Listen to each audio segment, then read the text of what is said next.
Okay, I'm going to try to do a video with a different camera that zooms in a little better. This follows up the other one about extreme detail. I have this painting turned on its side, and this is just a strip of the photo reference right next to the spot that I'm looking at, and these little pillars here aren't quite dark enough. And I've already mixed up some color. I don't know how to do video stuff very much, so I can't show you the palette, but it's the palette I just was using in the other video. And I'm just going to go right over the lightest areas. This is not super wet, but it's wet enough.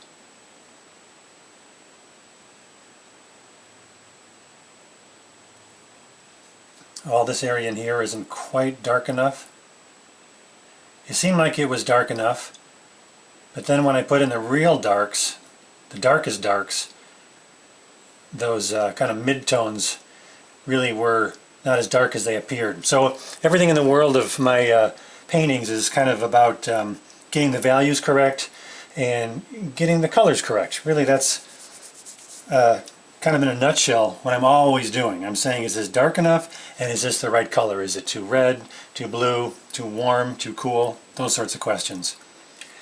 So now, when I look at this, still a few spots that seem too light.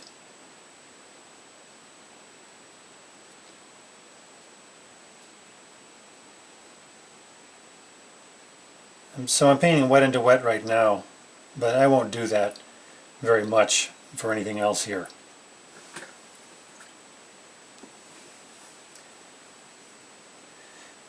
When I look at this photo reference, there's kind of a hot spot right here where the light is hitting these pillars and everything else is much more in shadow. And it looks that way here a bit, but not quite enough. You don't quite see that hot spot, and then everything else being in shadow. So I just want to go a little bit darker.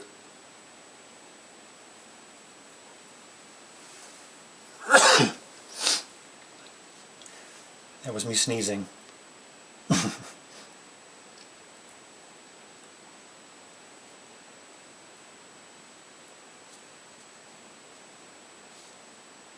I'm using a number 1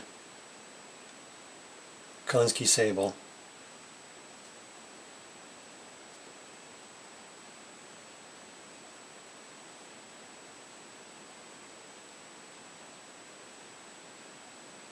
The surface that I'm painting on now, after I did that initial little wash over the whole thing, it's mostly dry.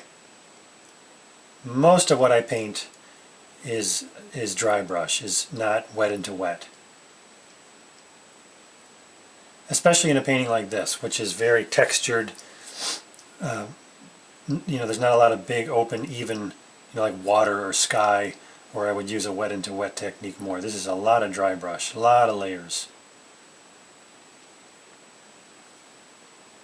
This under part is pretty dark, and I don't have it dark enough yet.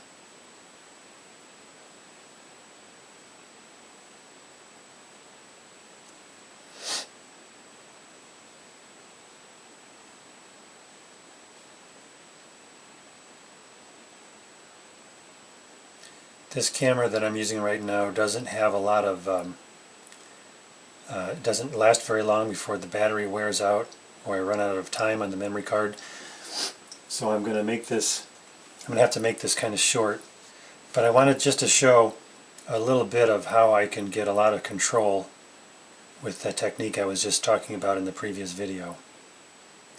It's kind of a combination of little cross hatching, a little bit of wet into wet,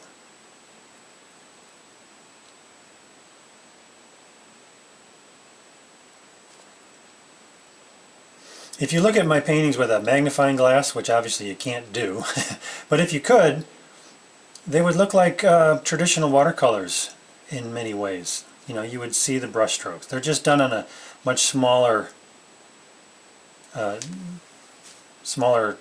case. If you zoomed in, it would look like a bunch of brush strokes. Oh, I got to get this one here. This is way too light.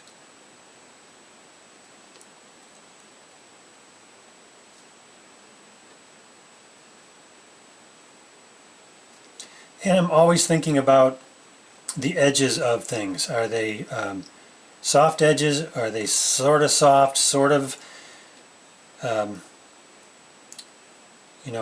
indistinct, or are they very sharp? Like these edges here are very sharp because it's like a cube. But this round curvy thing has distinct but soft edges, except around the object itself. Everything going on here it's distinct, but it's soft. And that's where a pure wet into wet technique is a little too indistinct. And so I use a dry brush technique, but I do many layers that are carefully blended so that they don't look so hard-edged.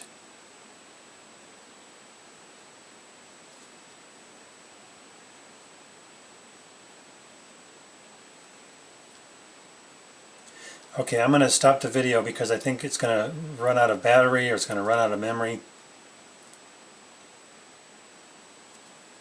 But it's getting closer to the look that I'm going for here. Hope that helps, and I'll do another one of these as soon as I can.